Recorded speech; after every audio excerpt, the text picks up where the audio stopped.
এই শেখ হাসিনা নিজের ভুলের কারণে আজকে ক্ষমতাচ্যুত হয়েছে। আপনারা তাকে ক্ষমতাচ্যুত করছেন, আপনারা তাদেরকে ক্ষমতাচ্যুত করেন নাই। আপনারা এই জাতির অধিকার বঞ্চিতদের একটা অংশ ছিলেন, পুরো জাতি আপনাদেরকে সমর্থন করছিল।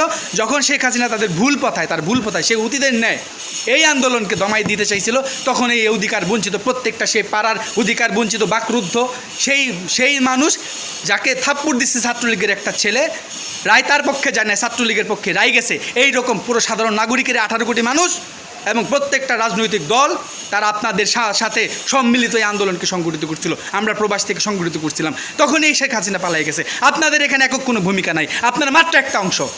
আপনার জাতির সামনে মনে করতেছেন আপনার জাতীয় দ্রষ্টা, জাতীয় প্রতীক টানানি করতেছেন। আপনারা রাষ্ট্রের কতটুকু দায় মেটাতে পারছেন? আপনাদের আপনাদের পৃষ্ঠপোষকতায় নয়, আপনাদের ছত্রছায়া যারা এই সরকারে বসে আছে তাদের যে পৃষ্ঠপোষকগণ, তাদের যে সচিবালয় মন্ত্রণালয় যার যতটুকু দায়িত্ব কতটুকু পালন করতে পারছেন? একটা অংশ নিয়ে কথা বলি আমি। এই 1400 শহীদ পরিবার, তাদের মধ্য থেকে কতগুলো পরিবারকে আপনারা জাতীয় পর্যায়ে কোনো নীতিমালা গ্রহণ পরবর্তী কি কোনো আনুষ্ঠানিক ঘোষণা নিয়ে আসতে পারছেন?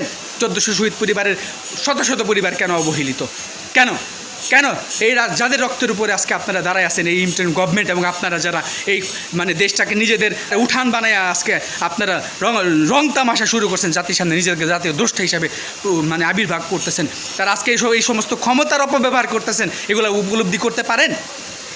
সেই হাজার হাজার পরিবার পঙ্গু, যাদের একমাত্র কর্মক্ষম ব্যক্তি তারা আজকে পঙ্গু হয়ে অবহেলিত, তার বাড়িতে উপার্জনের কোনো রাস্তা নেই। আপনারা কতটুকু দায় নিয়ে তাদের সামনে পৌঁছাইতে পারছেন? প্রহসন করেন জাতির সাথে। আপনাদেরকে সমর্থন করছিলাম আমরা 1.5 কোটি প্রবাসী, এর মধ্যে যারা আর্থিকভাবে ক্ষতিগ্রস্ত হয়েছে, নিজেদের ভবিষ্যৎ উজ্জ্বল ভবিষ্যৎ রাইকা শূন্য হাতে চলে আসে, তাদের দায় কতটুকু মিলাইতে পারছে এই রাষ্ট্রের কোনো দায় নাই? রাষ্ট্রীয় দায় কি শুধু আপনারাই বুঝেন নাকি? রাষ্ট্রের পৃষ্ঠে আপনারাই পড়েন?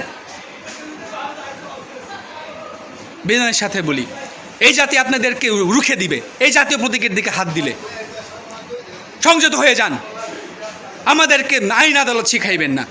আপনারা জাতীয় নেতা হইতে পারছেন কতটুকু? জাতির স্বার্থে যারা শহীদ হয়েছে, 1400 পরিবারের শহীদ, এই হাজার হাজার পঙ্গু যারা অঙ্গহানি ঘটছে এবং যারা শত শত যোদ্ধা এই প্রবাস থেকে নিজেদের অবস্থানকে উপেক্ষা করে তারা এই রাষ্ট্রীয় স্বার্থে যারা তাদের অবস্থান প্রকাশ করছিল, অবস্থান পরবর্তী তাদের যে এই হাল নিয়ে আপনারা গঠনতান্ত্রিক প্রক্রিয়ায় এই পৃষ্ঠপোষকগণ যারা এই নীতি নির্ধারকগণ তাদেরকে আনুষ্ঠানিকভাবে, তাই নিয়ে বলতেছি, আনুষ্ঠানিকভাবে তাদেরকে একটা নিষ্পত্তি অধ্যায় সূচনা করতে বলেন, নয়তো আমরা আদায় করে নিব। রাষ্ট্রের দায় নাই, রাষ্ট্রের প্রতি আমাদের যে ত্যাগ, এই 1400 শহীদ পরিবার, এই হাজার হাজার পঙ্গু, 1300 তো শুধু ডকুমেন্টারিতেই আছে, 1300 শুধু চোখই হারাইছে, হাত পা হারাইছে, হাজার হাজার তারা আজকে অবহেলিত। আপনারা জাতির সামনে তামাশা শুরু করছেন, আপনারা জাতীয় দ্রষ্টা, জাতির নেতা। দায়িত্ব কি বুঝেন? দায়িত্ব কারে কয় বুঝেন? আপনারা কেন রাজনৈতিক দল গঠন করছেন এই প্রশ্ন করার রাইট আমার নাই।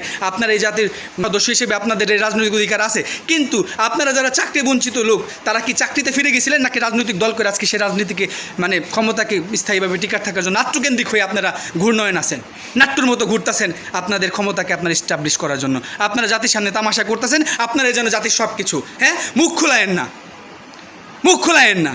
অতীত ইতিহাস পড়লে অতীত ইতিহাস জাতির কাছে পৌঁছায় দেব। জাতির কাছে কেন সত্য নাগাইতে হয়, পূর্ব ইতিহাস পড়ে দেখবেন আমরা কারা। ভালো থাকেন, আসসালামু আলাইকুম।